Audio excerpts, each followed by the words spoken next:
Hello, welcome to Applied Science 179 tutorial number 8, where we will start to deal with orthogonality, angles between vectors, and then moving on to projections.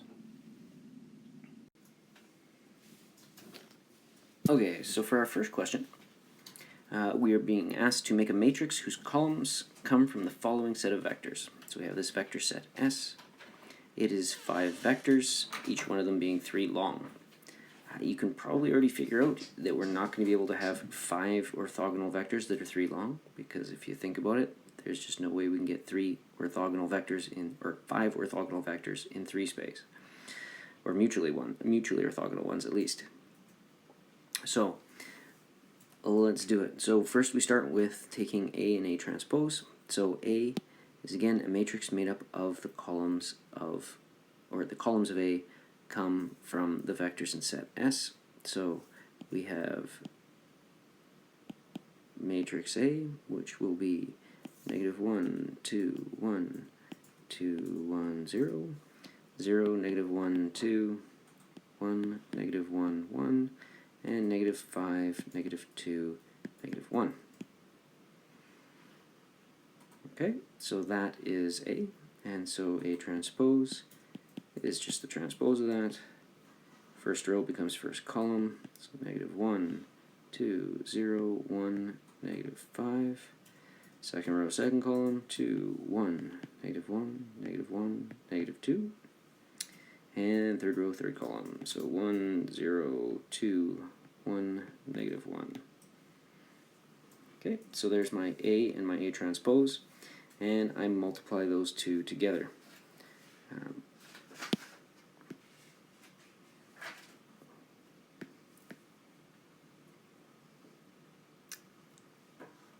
Of course, I've somehow got those two linked, but anyways, if we multiply those two together, we would get this matrix that I am now showing here.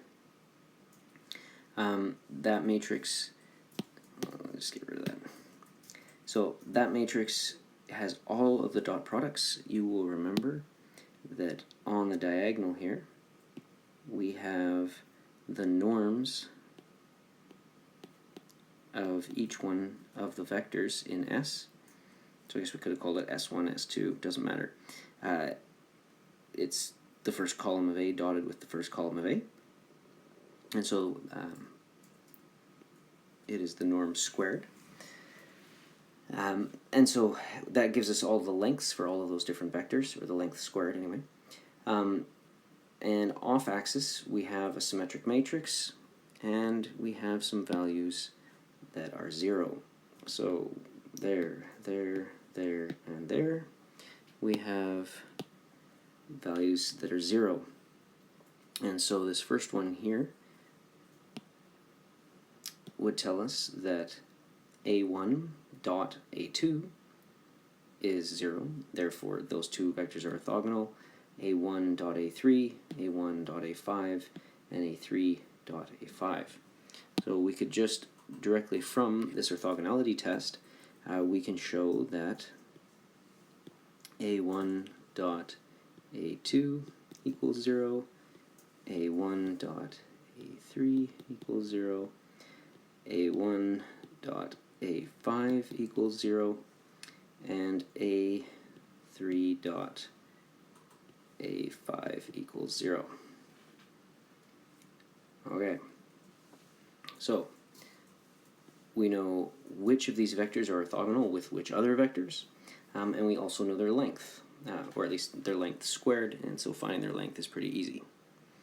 So we can now move on to the next part of the question. We've analyzed A transpose A as about as much as we can. So we are now going to use what we just did to create an orthonormal basis for the span of S.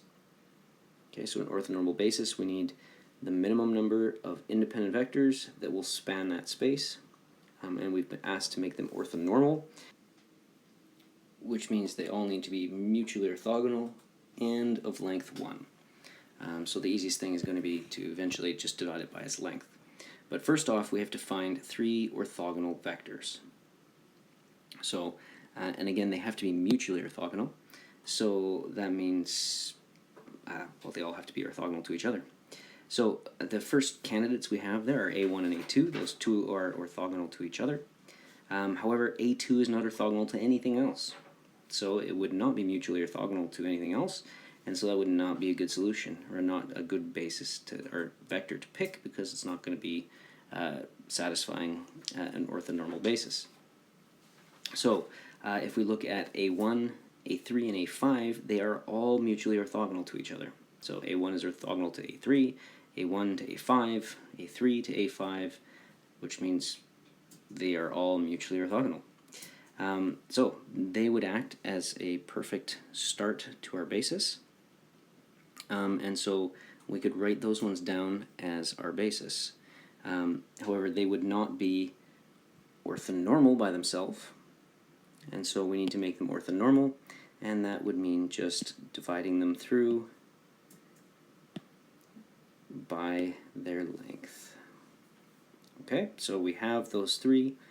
They form an orthogonal basis.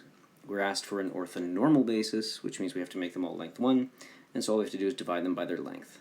Okay, again, on our diagonal, we already found the length squared, because it was just part of our orthogonality test.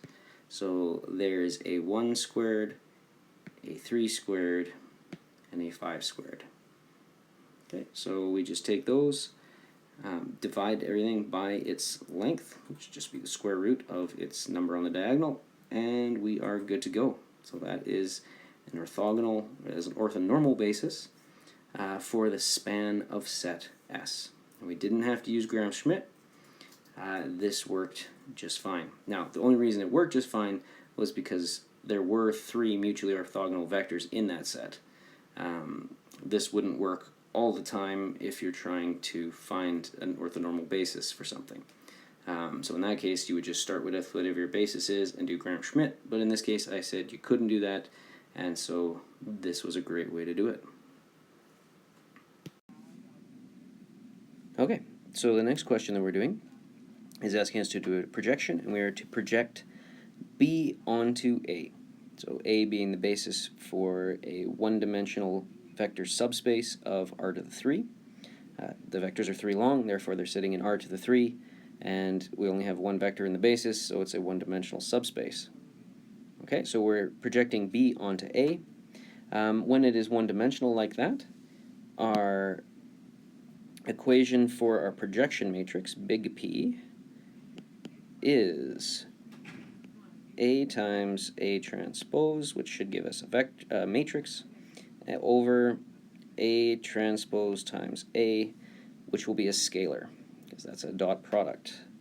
Okay, so we can put that all in there, and we would end up with what? We would end up with -1, 3, 2, and -1, 3, 2,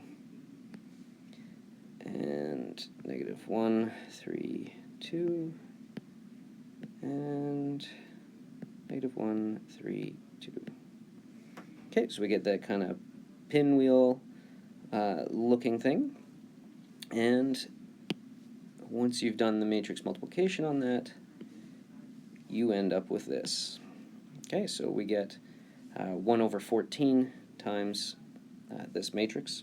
That matrix, again, for all these projection matrices, P transpose is equal to P. They are symmetric matrices, and as you can see, this one is indeed symmetric. I've got -3, -3, -2, -2, 6, and 6. It is a mirror image across its diagonal. Okay, so that's the definition of a symmetric matrix. And this 1 over 14 here is just the dot product that's sitting down here. Okay, so that's pretty straightforward. That was our projection matrix, big P. Okay, and if you multiply that by B, right, so little p, our projection, is big P times B, at least B in this case. Okay, and so we're multiplying our value B by that projection matrix, and that should give us our projection of B onto A. Okay, and the answer for that is sitting right there. And I could have just left it as a number. It would have come, if I just did the multiplication, I would have ended up with negative 9, 27, 18, right? It would have been, and multiplied by 1 over 14. So it would have been 1 over 14 times negative 9, 27, 18. And that would be a fine answer, totally fine. Nothing wrong with it. It's mathematically correct. You can even multiply the 1 over 14 through if you really want to. It starts to make kind of an ugly looking vector, but you can do that. And that's, again, just a totally fine answer. What I'm trying to get across here, though, is what we can see is, you'll notice that that is A. Okay, so projection is just giving us the coordinates of B in our vector space A, where A is the basis. So this value out here, 9/14, that is P is equal to A times x hat. Okay, so 9/14 is x hat. That is the coordinate where A is the basis for P. Okay, so if that doesn't make sense, contemplate it a little bit, but that is that multiplier right there. Okay, so, and we'll find that again for all these one-dimensional, and then I'll show it to you again for the two-dimensional version that we're going to look at here.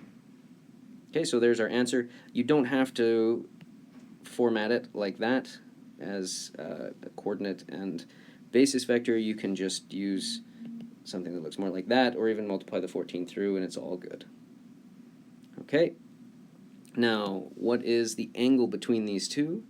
And that is quite simple. It is the inverse cos of A dot B over the length of A times the length of B. And if you actually just plug numbers into there, you'll end up with 42 degrees, or 0.73 radians. That's, of course, rounded to the 42. It's actually 41 point something, something, something. Okay, so very straightforward. Angles between is just applying that little formula. There's nothing scary there. It's just some dot products and norms. Norm being the length, which is the dot product of a vector with itself, square rooted.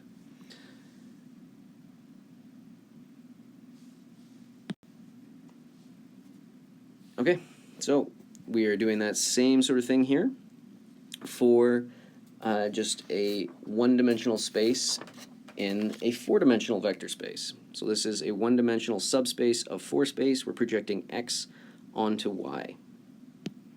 Okay, and again, we're doing the exact same thing. So big P is A times A transpose divided by A transpose times A. Okay, so that will just be, sorry, in this case, we're not using A and B, so this is, sorry, Y. Okay, so those are all Y's, and so what would we end up with? We end up with 0, 5, 2, 1 times Y transpose, which is 0, 5, 2, 1, all over 0, 5, 2, 1, transpose times Y, which 0, 5, 2, 1. Okay, and of course I have the result hiding down here, and that would be it right there. Sorry, mildly lied. That should not be 14, that should be 30, being the dot product of y with itself. Okay, so that should be 1 over 30. The rest of that is correct, being our big P. Okay, so if we then take P and multiply it by x, in this case, because we're projecting x onto y, that should give us our P, our projection onto y, and there's the result right there. Okay, so again, I've converted it over, or just pulled out the scalars such that I'm looking at my basis vector y multiplied by some scalar out front, which would be my coordinate, using y as the basis for my vector space. Okay, so again, there it is, and again it relates back to the basis that I used for the space that I projected onto. which is pretty nice, and it just gives me also the straight number in my standard coordinate system. And if we were to take the angle between those two vectors, we would be looking at the inverse cos of x dot y divided by the product of their lengths, and that would be, in this case, 101 degrees, or 1.77 radians, however you wanted to look at it. And again, angles are pretty straightforward and easy. Our third projection that we'll do is, again, a one-dimensional projection onto 4 space. And in fact, S is actually equal to X, but we're projecting them onto a different space this time. So the last time we projected it onto a space that was represented by Y. This time we're projecting it onto a one-dimensional space that's being represented by T, and we will see what happens. Okay, so our projection matrix is going to be different because we're projecting onto a different space. And so again, big P is A times A transpose divided by A transpose times A. And except in this case, A is T. Okay, so what do we get? We get 1, 0, 1, 1 times 1, 0, 1, 1 divided by 1, 0, 1, 1 times 1, 0, 1, 1. Okay, we get our nice little pinwheel, and if we actually multiply that all out, we will end up with this matrix right here.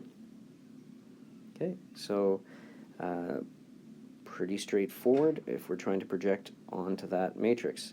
So if we want to then find our projection, we can project that on, and what would we get? We would get 0. If we take a look at that and we start projecting that down, it's going to end up being what? It'll be 1 minus 3 plus 2, so 0, 0, and again 1 minus 3 plus 2 is 0, 1 minus 3 plus 2 is 0, so we end up with just a 0 vector. Okay, so what did that just tell us? It shows us that the projection onto our vector space is just 0. Why is that? Let's look at the angles.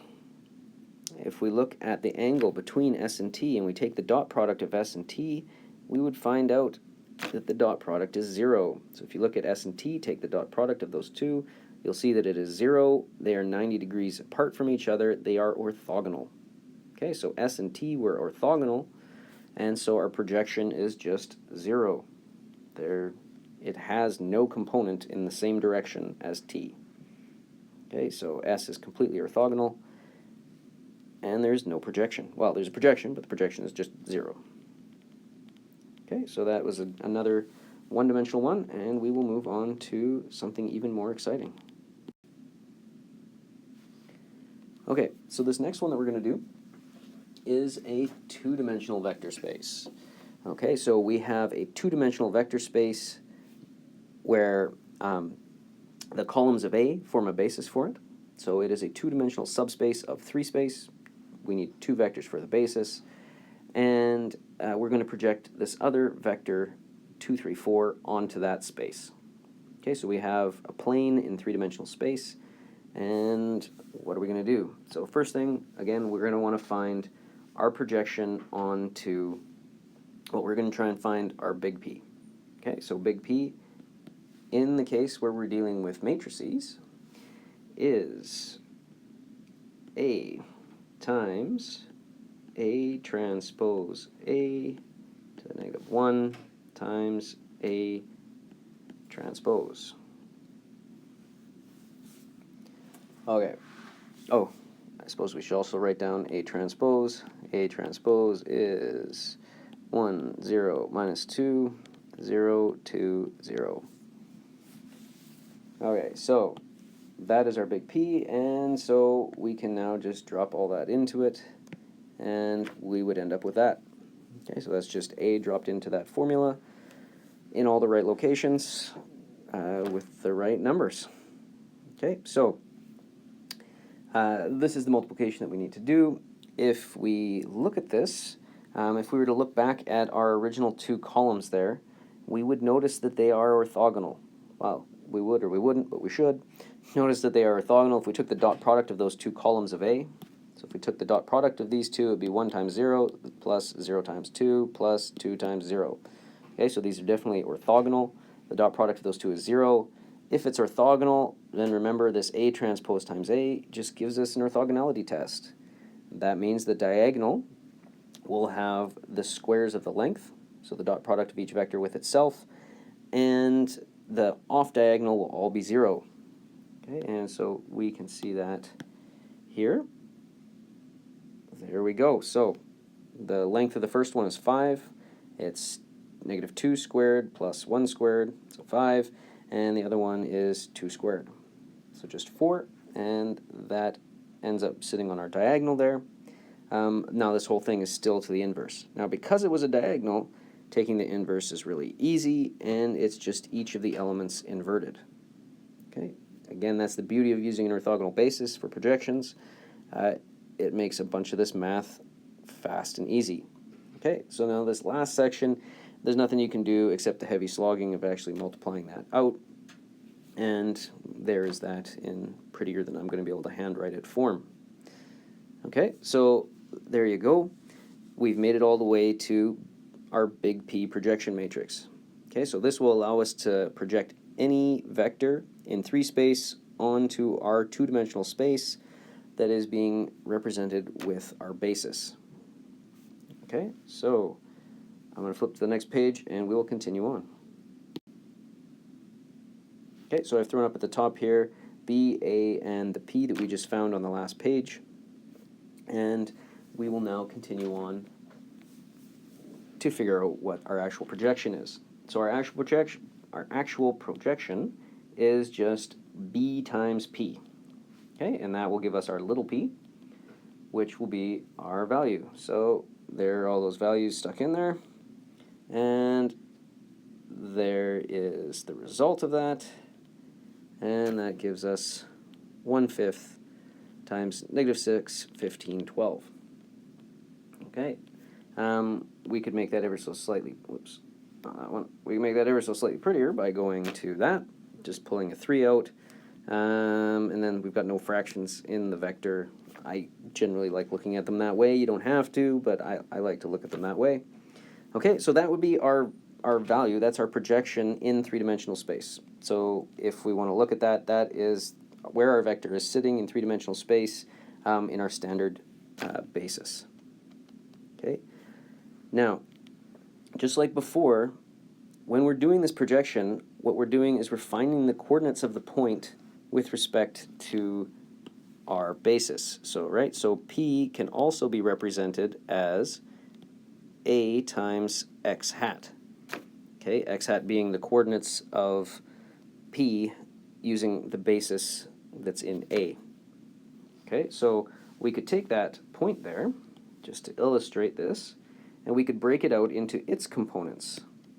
Okay, and its components in the direction of our 2 basis vectors. So there's our first basis vector, our second basis vector, and this vector P has components in each of those 2 directions. So here it is broken out, and so what you can see is we would have these 2 coordinates using our basis, A, for that space. So that's kind of nifty. You can see a little bit about how some of those ideas come together. Again, you don't have to break it out the way I just did as coordinates with our basis in A.